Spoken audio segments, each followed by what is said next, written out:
Ayan, good morning mga kabatang ka po. Ngayon, nandito si Nanay sa bahay natin. Pinasyal tayo. Nay! Kumusta po? Mabuti naman po. Si Nanay. Maraming salamat po sa tulong niyo sa akin. Si Nanay Sonia. Wala na po akong asawa.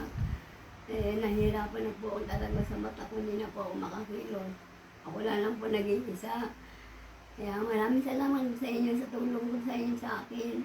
Hindi ko kayo makakalimutan. Ayan po ang ano ko sa inyo. Maraming salamat po.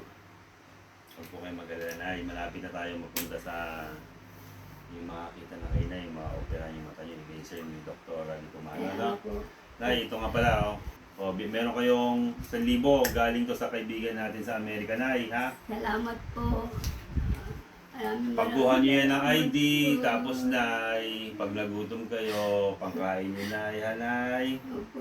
Po, shout out po sa mga followers natin sa Amerika, sa mga kamag-anak, kaibigan. Ano yun naman po, ako lang nag-iina sa bahay, wala naman nag-ano. Po kayong mag-alala Nay, marami po nagmamahal sa inyo Nay.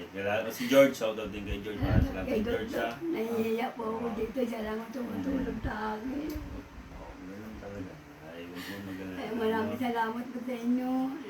Hindi ko kayo kakalimutan. Lagi din po tayo magdasal Nay ha. Nagpapala ako sa Panginoon na may taong tumutulog sa akin. Ganun lang po talaga Nay. Pasalamat tayo kasi mabait kayong tao Nay ha. Tsaka ipapabayaan ng Diyos Nay. Okay? Salamat po sa Diyos sa tumutulong kay Nanay Sonia. Maraming salamat po.